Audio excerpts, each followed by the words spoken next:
Okay, namaste children. I told you that I'll be showing you some demonstrations how homogeneous mixture is prepared, how does it look different from heterogeneous mixture and so on. Okay, so I am preparing one homogeneous mixture. Okay, homogeneous mixture means the distribution of particles. Mixture consists of two or more than two components. You prepare salad at home.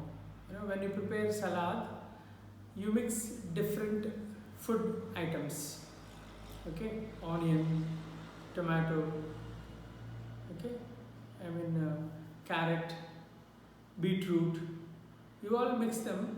Okay, that's of course vegetable salad. When you make vegetable salad, you mix different vegetables. So it's a mixer. Now when you prepare this kind of mixer, this mixer is known as heterogeneous mixer because you can see where the beetroot pieces are there, you can see where tomato pieces are there, you can see where onion pieces are there, and you can pick them and separate them. This method of separation of components from a heterogeneous mixture is known as hand picking. Hand picking is also one of the method of separation of heterogeneous mixtures. Sometimes your mother also must be doing when the rice is prepared and when the rice is cooked. Now the mother sees that there are no stones or the earthen, black colored earthen particles which will be easily picked up by the hand. So that's what is known as hand picking. So that can be easily done. I'll show you, if you want me to show you the heterogeneous mixture I am showing you here. I took copper metal. Actually I have copper powder. This is copper. It's a bit shiny, you can see. This is copper powder. It's a metal, you know that. Okay. Copper is malleable and ductile. Copper metal can be drawn into thin wires, you know that. Copper wires are being used in electrical wiring. So I have taken copper. It is a metal. Now I am also taking another metal. That is zinc granules. I got some zinc granules here. So I'll show you zinc granules. There also you see shining zinc granules. I mixed some, say, zinc granules, zinc metal. Okay. These are not very hard metals, children. Like some metals like iron is a very hard metal. Titanium is a high melting metal. Its melting point is very, very high. But copper, zinc, we have magnesium also. This is magnesium ribbon, we call it as. Magnesium is also a soft metal. We can draw into sheets. We can beat them and draw into some sheets. Like it's also comparatively soft metal.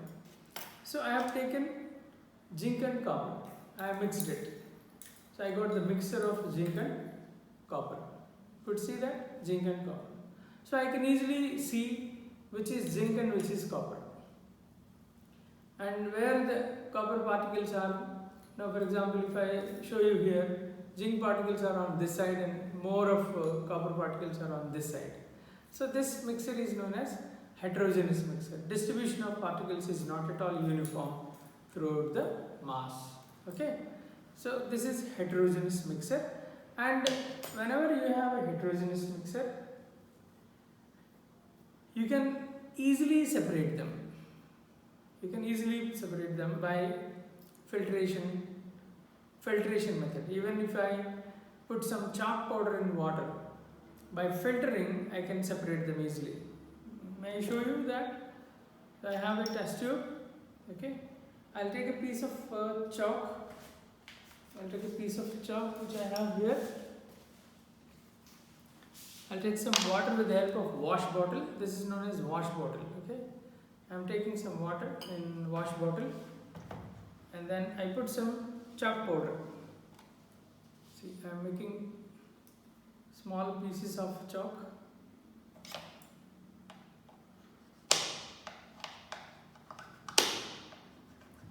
I'm taking out some small pieces of chalk.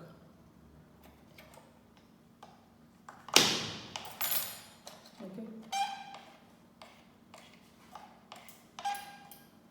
So I put some chalk powder. Okay. I mixed it thoroughly. I tried to mix it thoroughly to see whether it becomes homogeneous. No, it's not becoming homogeneous. So you can see the chalk powder settle down at the bottom, and water you can see at the top layer. Okay, the heavier chalk powder, since it doesn't dissolve, it will not form homogeneous mixture. It's heterogeneous. Maybe when you shake it, it seems like color is changing, but when you settle the solution, when you permit those chalk particles to settle down, then again you will find the color also changes to normal. Okay, so it seems that some particles are mixed in water. So you can separate it by using the simple method of filtration. Okay, so I'll show you how to use the filter paper. So I have filter paper like this. You will be given filter papers like this. You'll have to make certain folds. This is first fold, okay, and this is second fold. After that, make sure that one leaf is on one side and the rest of the 3 leaves on the other side. Then put it in, keep it over this. If you want to transfer or filter, where is that solution? It is not a solution actually, it's a heterogeneous mixture which is chalk in water. So I am filtering. See. What will happen? The water will go down and only the chalk particles will remain on the filter paper. Okay. So this process sometimes is slow. Slowly the water will go down. So it's almost done. Okay.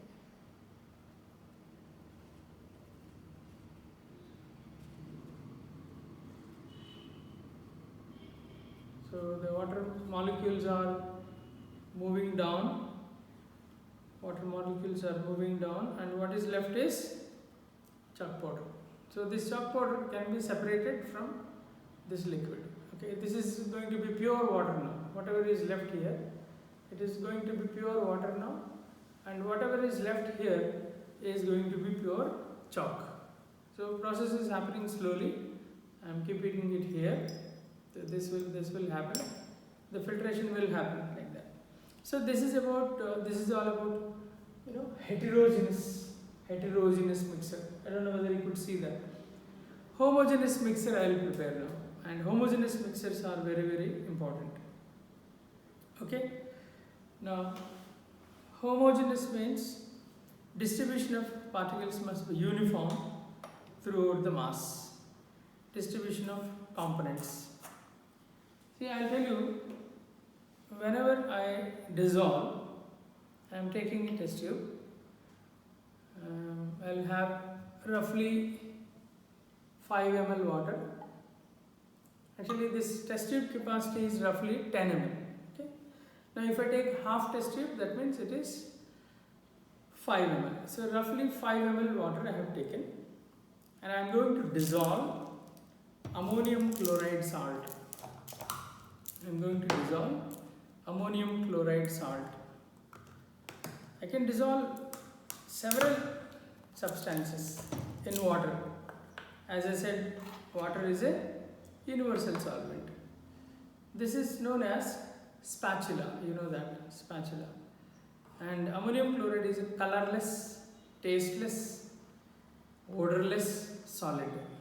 No taste, no color, no odor. Colorless or white we call it as. And when I put some ammonium chloride into this water, roughly around 1 gram I put, I am adding 1 more gram, roughly 1 more gram, somewhere 2 grams of ammonium chloride I put it in this, and I am trying to dissolve. You see, it's getting dissolved.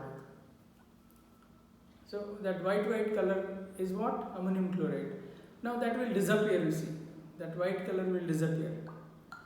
As soon as it gets dissolved, it will be disappearing. If you want to increase the speed of dissolution, what you can do is use your thumb, close the test tube and shake the solution. By shaking, what happens? The movement of molecules will increase. See, so quickly it is dissolved. Now this looks homogeneous. Could you identify where ammonium chloride particles are?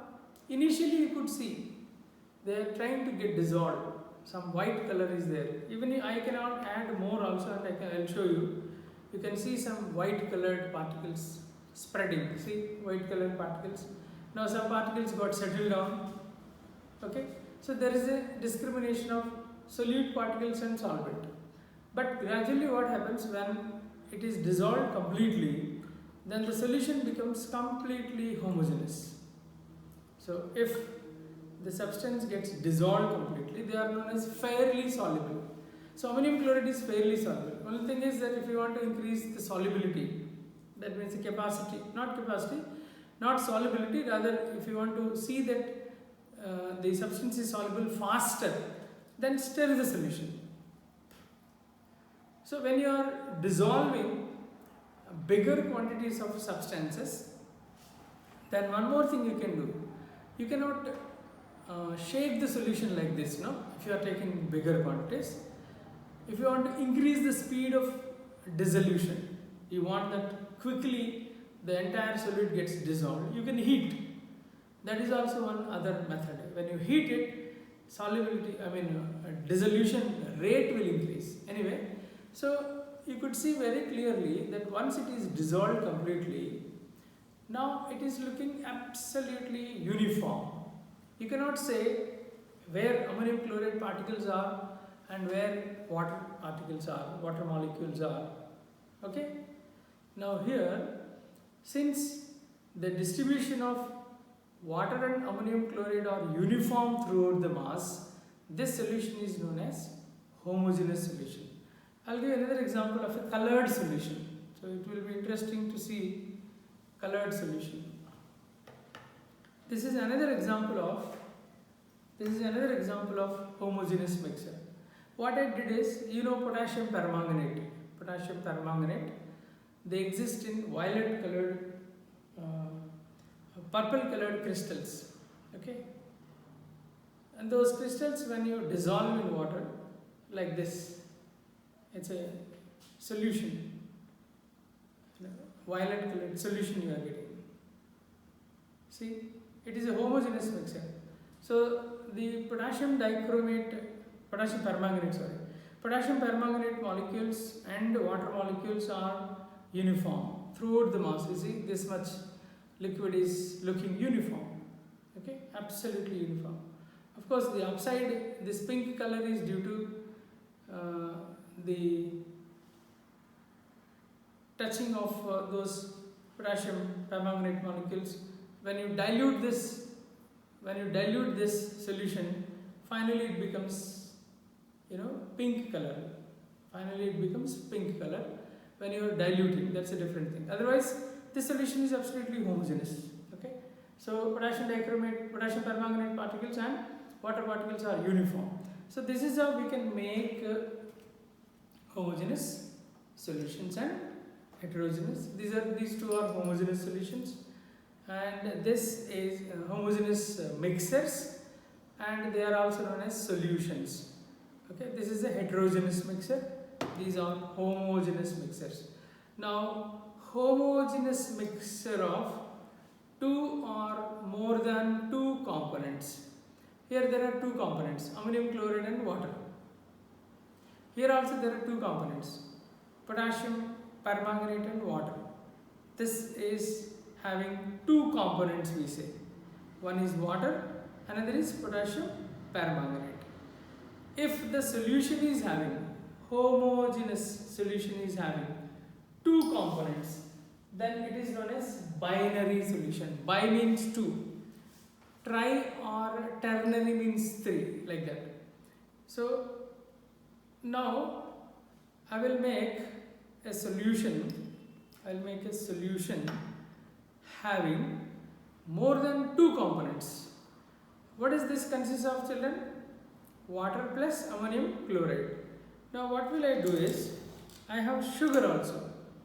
I'll put some sugar in it. Okay, I'll put some sugar in the same solution having two components. One is water and the other one is ammonium chloride.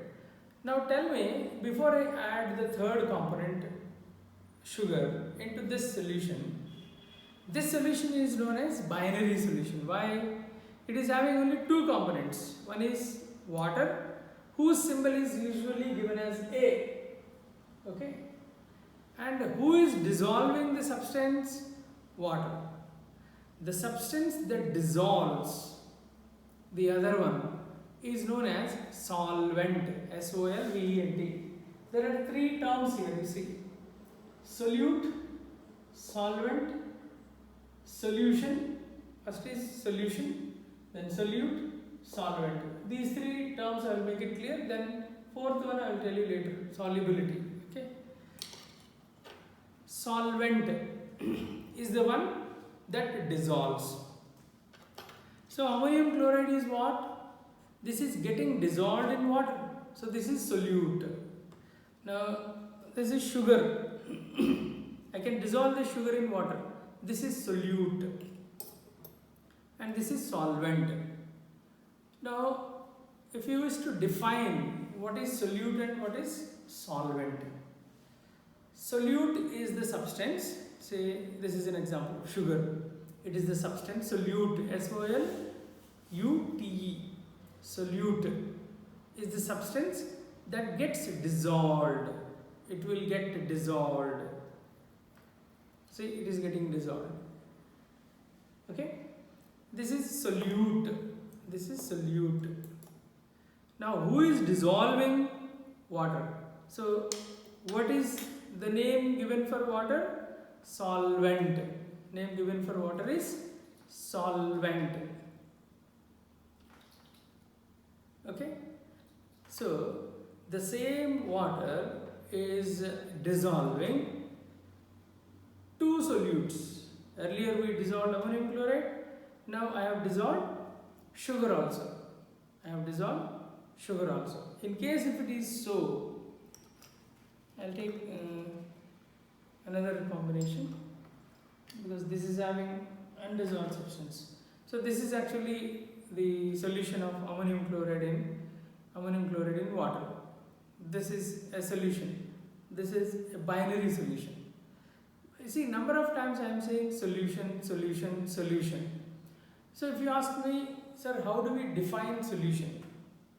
Solution is a homogeneous mixture or heterogeneous? It is homogeneous. So start from there. Solution is a homogeneous mixture of. How many components could be there? Two or more than two? It could be two or more than two also. See, I dissolved ammonium chloride first. Now I am dissolving sugar also. That means you can dissolve more solutes in the same solvent. Okay. This is sugar. Now I am dissolving sugar in already prepared ammonium chloride solution. So, which is the solvent here? The one which is dissolving the substances, the one which dissolves is water.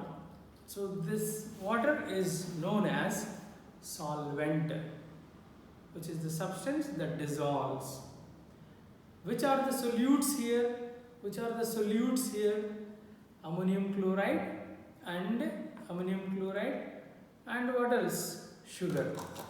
So I have added two solutes here and one solvent. Two solutes and one solvent. That means, now see whether this is homogeneous. Absolutely homogeneous. You can't say where ammonium chloride particles are there, where water particles are there, where sugar particles are there. You can't say. It is looking absolutely homogeneous. That means the distribution of particles are uniform. But this solution, now I'm going back to the definition of the solution. Now solution is a homogeneous mixture of either two or more than two substances. So technically we use the word component, substance or a component. So solution, definition I am repeating, is a homogeneous mixture of, this is homogeneous mixture of two or more than two components, that's all. So I have written here, homogeneous mixture of two or more components, nothing else to be written. Homogeneous mixture of two or more components is a solution. It is not necessary to be mentioned that whether the solute will be more or solvent will be more or something like that. Okay. In smaller classes, when we explain to the children, even in books also it is mentioned, to differentiate solute and solvent. Usually they write, solvent is the one which is in larger quantity. So for example, I have taken 5 ml water and I dissolved 2 gram ammonium chloride and roughly 2 gram sugar. Okay. It seems that I have taken larger quantity of solvent. That means the one which is in larger quantity is the solvent, the one which is in smaller quantity is the solute. These kind of definitions are accepted, somewhere in 6, 7, 8 classes, till somewhere 8th classes.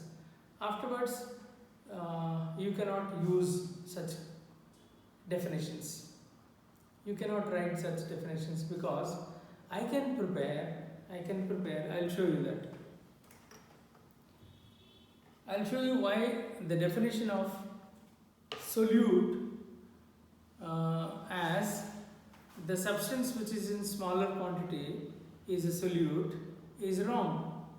I am going to show you why the statement is wrong. Why that statement is wrong? Because I can prepare a solution having same quantity of solute and solvent. Same quantity of solute and solvent. For example,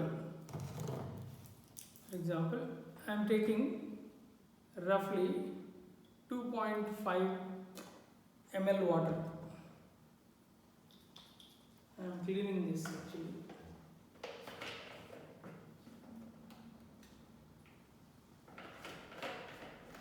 Okay, I'll take another test tube.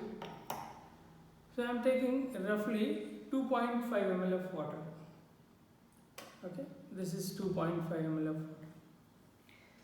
Now in this liquid, I can add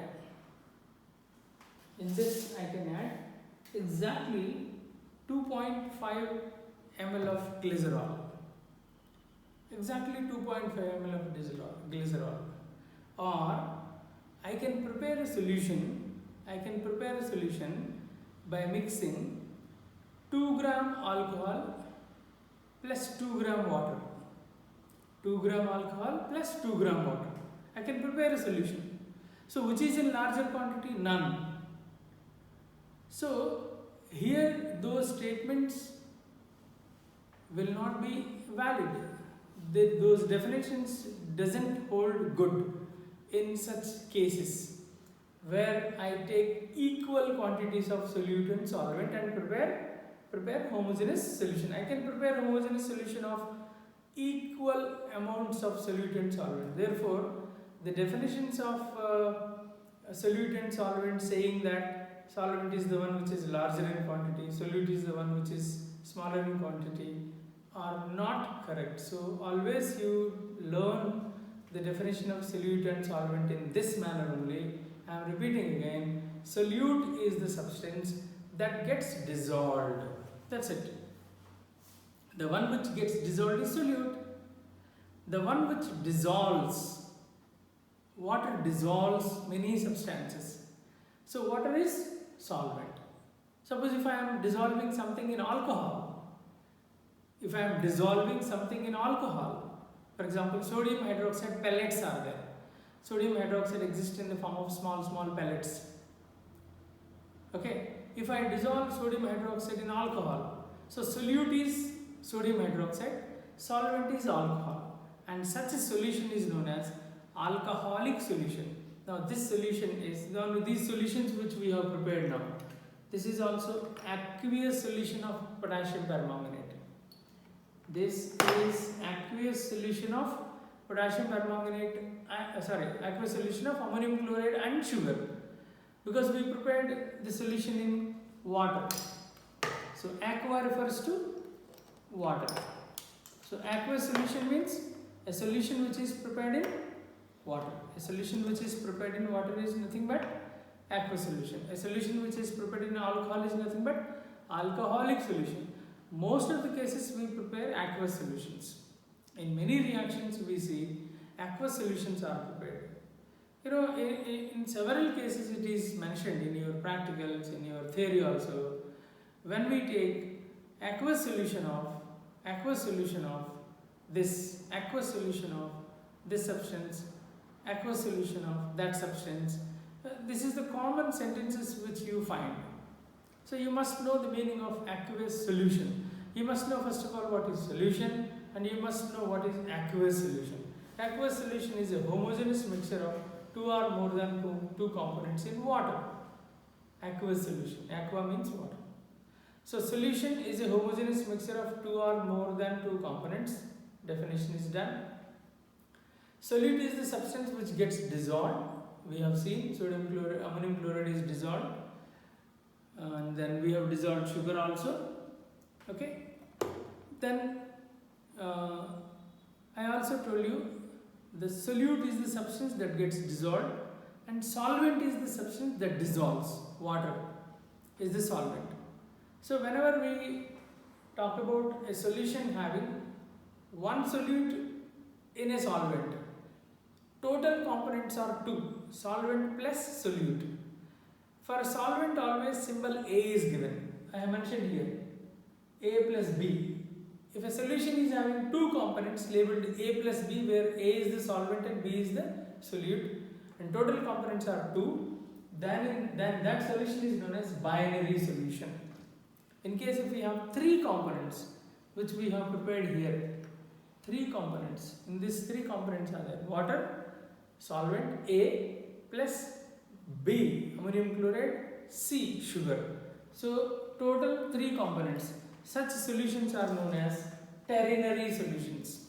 If there are four total, quaternary solution. If there are five, pentenary solution, and so on. But let me tell you children, even in senior classes also, even in the intermediate also, mostly we study about binary solutions. We don't talk much about ternary, quaternary solution. Just for giving some examples we do that, but we don't study the details of mathematical expressions or whatever the detailed properties that we study as far as the solutions are concerned.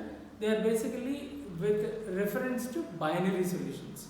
So it would become very easy when you are handling binary solutions, where you have only one solvent A plus one solute B. So children, these are the terms which are pertaining to the solutions. Solutions topic is very, very important. Now there is one more topic known as solubility. What is that? Solubility. Solubility term is refers to the solvent. It has nothing to do with solute. Solubility is the capacity of a solvent to dissolve a solute, a specific solute at given temperature and pressure conditions, at given conditions and all. Okay. Now a specific definition is given for a solution in which we dissolve a solid in liquid, and that definition is solubility of a substance is nothing but the amount of solute in grams dissolved per 100 gram of the solvent. Amount of solute in grams dissolved per 100 gram of the solvent. Okay, we can do this experiment also. I mean, if you say, sir, could you please tell me what is the solubility of ammonium chloride in water? We can calculate also. We can calculate also. Let us do that. See, because we know the solubility is the amount of solute in grams per 100 gram of the solvent. So how will I take 100 gram of solvent? Suppose if someone asks you, could you please give me 100 gram water? 100 gram water, not 100 ml water. If it is 100 ml, then you will find these kind of beakers you will take. You know, these are the measured beakers. 50 is written, 100 is written, 150 is written, 200 is written. So this is a 200 ml beaker, 250 ml beaker perhaps. Okay. So since measuring is there, so if you take water till here, it will be 100 ml. Now I am asking 100 gram water, not ml water. As I said earlier, children, 100 gram water equals to 100 ml water, because the density of water is 1 gram per 1 ml. Okay, 1 gram per cc we call it as C dot C. Cc means cubic centimeter. Centimeter cube. 1 centimeter cube equals to 1 ml. Okay. So density D equals to m upon V. Mass upon volume. Okay. In numerator 1 gram per 1 cubic centimeter cc. Cubic centimeter, why? M upon V. I'll explain here if you want. Yes, I have this D. Pay attention here. Equals to M upon V. M is the mass in grams or kilograms. In CGS units, I am taking mass in grams. And volume is what? In centimeter cube. Why? Volume V equals to L into L. Length into breadth into height. Okay. So I have taken, if L is length is centimeter, breadth is also in centimeters, height is also in centimeters. So centimeter into centimeter into centimeter. Centimeter into centimeter into centimeter. So that becomes centimeter cube. So the unit of V is cubic centimeter. Centimeter cube. The short form of this is CC. Cubic centimeter. Cubic centimeter. So remember, 1 cubic centimeter is written as CC equals to 1 ml. 1 milliliter. 1 cc equals to 1 milliliter. Now, in case if the density is 1 gram per cc, here if the D equals to 1 gram per cc, that means 1 gram water occupy 1 ml water. 1 gram water occupy 1 ml. That means 1 ml water, I mean, you understood. The volume of the water is 1 ml. Its weight will be 1 gram. If 1 ml is 1 gram, 10 ml is 10 grams, 100 ml is 100 grams. So if someone asks you, could you please give me 100 gram water, you give them 100 ml water, is absolutely the correct way of giving. You don't have to take empty container and pour water and then wait again and take the difference now. But it is not in every case. For example, sulfuric acid. The density of sulfuric acid is 1.84 gram per cc. That means 1 ml sulfuric acid weighs 1.84 gram. 100 ml weighs 184 gram. 1 liter weighs 1840 gram. Like that. Here 1 liter water equals to 1 kilogram water. But in that case, 1 kilogram sulfuric acid equals to 1840 grams. 1840 grams. It is not 1 kilo. It is not 1000 grams like that. So fortunately, density of water is 1 gram per cc. Therefore, 10 gram water equals to 10 ml water. So now let us try to find out the solubility of ammonium chloride. Let us find out the solubility of ammonium chloride. You can experiment, you can do this experiment at home. Maybe you can try measuring the water. Maybe 100 ml, 200 ml, something like that you take. You can check the solubility of common salt, table salt, sodium chloride in water. You can check the solubility of sugar in water. Okay. So what I am doing is, I am taking 5 ml of water. Okay. I have taken roughly 5 ml of water. Right? Now let us check the solubility of ammonium chloride in water. Actually, if we understand how to prepare the solution, we will also understand there is a classification of solutions on the basis of the amount of solute. That means whether you have less solute or more solute or exactly same quantity of solutions according to the capacity of the solvent. There is a classification of solutions as saturated solution, unsaturated solution and supersaturated solution. So I am writing the 3 terms here. I am writing those 3 terms here. Along with this experiment of determining the solubility of ammonium chloride in water, 2 things we will do simultaneously, children. One is, we will try to find out the solubility of ammonium chloride in water according to the definition. What is the definition of solubility? It is the amount of solute in grams dissolved per 100 gram of the solvent. Okay, I can take 100 gram water or I can take 10 gram water. Okay, that way I also know how many gram of ammonium chloride I am dissolving. So I can calculate the solubility of ammonium chloride in water. We will do that one. At the same time, what we will do is, we will also try to understand the solutions are classified as 3 types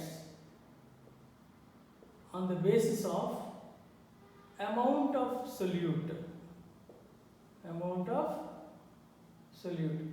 That means I may prepare a solution dissolving less quantity of solute or enough quantity of solute in which no more solute can be dissolved, or by doing some heating or some other way I can also dissolve more solute than its capacity. So on the basis of the amount of solute, we will not change the quantity of solvent, we will fix the quantity of solvent. We will do the experiment per 100 gram of solvent only. Okay, we will do the calculation per 100 gram.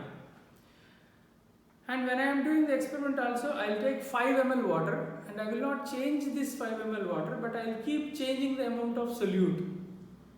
Okay, but when I keep changing the amount of solute, I will get three types of solutions. One is saturated solution. One is saturated. Second is, maybe I am getting unsaturated first. Unsaturated solution. So there are three types of solutions on the basis of the amount of solute. Quantity of solvent will not change. Amount of solute may be more or less. On the basis of that, solutions are classified as three types. Unsaturated, saturated, and this is second, saturated. Third is supersaturated. Super saturated. So three types of solutions. Also we will understand at the same time while doing the experiment of determining the solubility of ammonium chloride in water. So children, we will have to do the experiment per 100 gram. Then we will come to know what will be the solubility. Instead of 100 gram, I can take 10 ml also. If I take 10 ml and do the experiment, later on I will multiply 10 with 10 and I will get it for 100. So similarly, I can also do the experiment for 5 gram also. If I can calculate the quantity of the solute which can be dissolved in 5 gram, I can calculate for 100 gram. If x gram is dissolved in 5 gram, in 100 gram, how much amount will be dissolved? We can easily calculate. So let us do the experiment with only 5 gram. Otherwise, if I take 100 gram, I'll have to add so much of solute. So let us do this experiment quickly. So I am taking, let us consider, roughly we are doing this experiment. Say, this is 1 gram ammonium chloride. What is this? 1 gram ammonium chloride. And this is 5 ml water. So you keep calculating, okay? So I am adding 1 gram ammonium chloride in this, in 5 ml water. 1 gram. So I am dissolving it. So it is completely dissolved. See, it is completely dissolved. It is homogeneous. Now I can dissolve more solute, no? See, I can dissolve more solute. So consider this one solution in which 1 gram ammonium chloride dissolved in 5 ml water. Absolutely dissolved. Now I am adding 1 more gram. Now 2 grams. It is also completely dissolved. So it is fairly soluble in water. Ammonium chloride is fairly soluble in water. Now, one term we will get, children, unsaturated. Now, 1 gram in 5 ml water is an unsaturated solution. Why? More solute can be added. See, I have added 1 more solute, and this solution also may be unsaturated because I can add more solute to this. I can add more solute to this because I have added only 2 grams now. I can add more than 2 gram also. So 1 gram in 5 ml water, 2 gram in 5 ml water, in which more solute can be added. These are what? Unsaturated solutions. I am defining this now.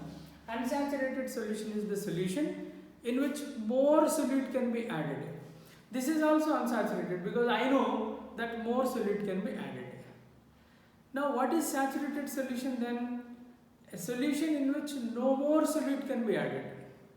How do we know? We will keep on adding, and at one stage you will find when you are adding, it will not dissolve, but it gets settled down. Now even if I do like this, I mean shake, or even if I heat, I mean by heating of course slight change will be there. Even if I stir the solution like this, or I will use a glass rod and I will mix it thoroughly, then also the solute will not be dissolved. At that particular stage, you can say that it reached to the saturation stage, and that solution is saturated solution. So I am repeating again, unsaturated solution is the solution in which more solute can be added. See, so far we have added 2 gram. I am adding 3 grams. This is 3. Okay. Again dissolve. So that means 2 gram in 5 ml is also unsaturated. Okay, I am adding more. 4 gram. This is 5 gram. So far I have added 5 gram. Okay, I have added 5 gram.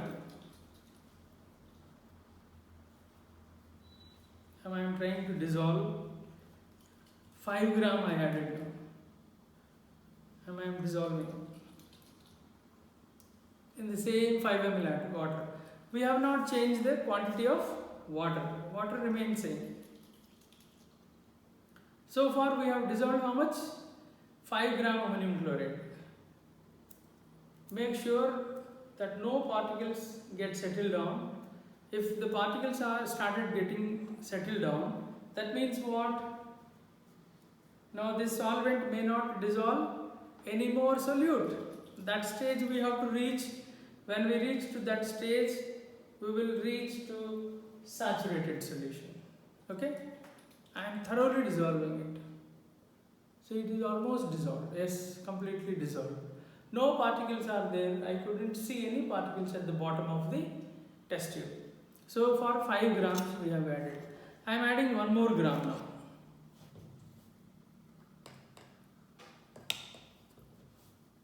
6 grams. Okay, 6 gram in 5 ml, and see if any change will be there. 6 gram in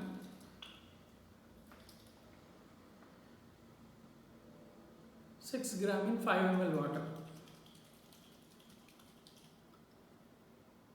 There is something happening, children. See, 5 gram completely dissolved, but 6th gram it is not getting dissolved. You see, it is getting settled. I am shaking it again thoroughly. Now those particles are getting settled down. Could you see some white colored, substance is getting settled down. It is not getting dissolved. Now you do it for 1 hour. Till tomorrow also it will not get dissolved. Those extra particles will remain undissolved. Because, why is that so? Because the capacity of the solvent to dissolve the solute is over. It has already reached its saturated point. But we don't know where it comes. It is between 5 gram completely dissolved. 6th gram, maybe half of that is dissolved. So how do we know that what is the exact amount of the solute which is dissolved for per 5 ml? We can easily find out. What we can do is, now see, it is not getting dissolved. Its capacity is over. So the capacity of a solvent to dissolve the solute is nothing but solubility. Now technical definition using the unit is that the solubility is the capacity of, amount of solute in gram dissolved per 100 gram of water. That is the technical definition. Otherwise its ability or capacity of a solvent to dissolve certain amount of the solute at given conditions, given temperature and pressure conditions. Hope that is clear, children. Now almost 1 or 2 minutes gone, but still you could see this amount of solute is not getting dissolved. And you keep this test tube for 5 days, it will remain like this only. That will not dissolve because its capacity is over. That means the capacity of water towards ammonium chloride is somewhere 5.5 gram per 5 ml. I have taken only 5 ml. So For 5 ml it is 5.5 gram. You'll have to calculate for 100 ml, 100 gram, 100 gram. So multiply with 5.5 gram in 5 ml, in 5 ml. So in 10 ml how much it could be? 11 gram. 5.5 into 2, it is 11 gram. So what will be the solubility of ammonium chloride in water? It is for 100 grams, so multiplied by 10, 10 into 11, 111 gram. So the solubility of ammonium chloride in water is 111 gram per 100 gram of water. We have done it. So this is an experiment, you have done it. So similarly you can do at home also. Solubility of sodium chloride in water, solubility of baking powder you have at home in water, solubility of vinegar at home you have at home, solubility of vinegar in water at home. You can do the experiment. Solubility of sugar in water. You can also try that experiment. Okay. Now I'll tell you children, if you ask me, sir, you have added roughly some 1 gram, but maybe half gram or less than half gram or more than half gram may be added. I want to have exact saturated solution. Can you provide? Yes, I can. So what will I do, children? I will filter this solution. If I filter this solution, what will happen? If I filter this solution, the extra particles which I have dissolved, whatever extra I have dissolved, it may be 10 particles, it may be 0.01 gram, it may be 1 gram, it may be half gram, whatever extra I dissolved, it will remain in the filter paper and you will have absolutely a saturated solution which will go down into this test tube. Extra particles all will remain in this.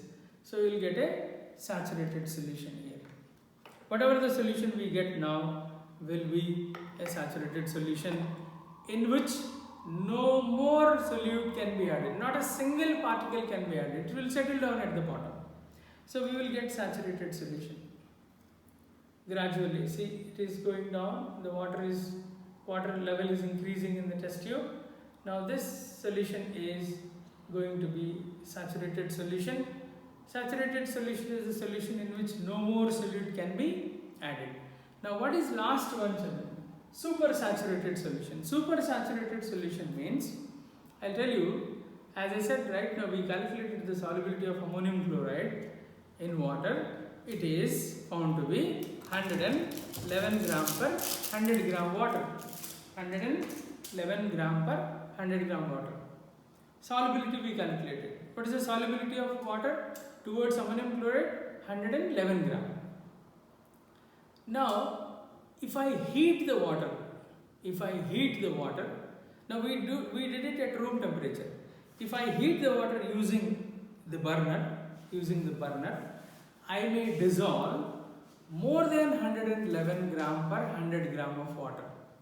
Because when you heat the solution, slight expansion of the molecules takes place, or intermolecular spaces will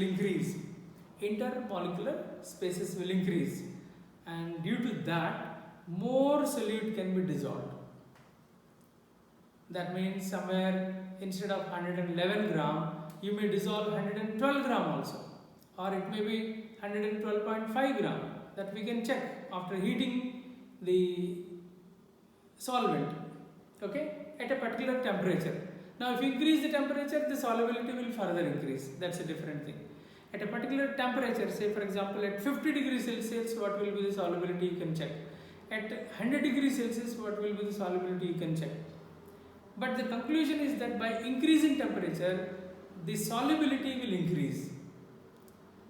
And so, you can also prepare such a solution where more solute than saturated solution is dissolved. More solute than saturated solution is dissolved. Such solution is known as supersaturated solution. So children, we understood 3 types of solutions on the basis of the amount of solute without changing the quantity of solvent. On the basis of amount of solute, unsaturated solution where more solute can be dissolved, saturated solution where no more solute can be dissolved. See, I got the saturated solution. Now those extra particles are getting settled here in the test tube only. Okay, so that is saturated solution. Then the third one is on heating solubility increases, therefore I can dissolve more solute than saturated. Okay, in case of ammonium chloride I can dissolve more than 111 gram per 100 gram of solvent. So that solution is known as super saturated solution. So children, that's all for today. Now in your test, tomorrow's test, you will have the questions based on impure substances, that is mixers. You will have to study only from that portion. I will not ask any question from solids, liquids, gases, plasma and Bose-Einstein condensate. After that we have studied the mixers, which are impure substances, and in impure substances we have homogeneous and heterogeneous mixture. I may give some examples. I will send you one worksheet with which you can understand the type of questions. Then solutions, I will ask you what are solutions.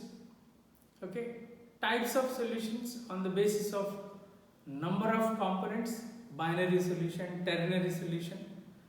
Types of solutions on the basis of amount of solute, saturated, unsaturated and supersaturated solution, and the definitions of solute, solvent, solution and solubility. That's all. And the respective examples. I'll give you some unknown examples also. You'll have to predict whether it can form a solution or cannot form solution. I'll give hints also. Okay, that's all for today. Thank you.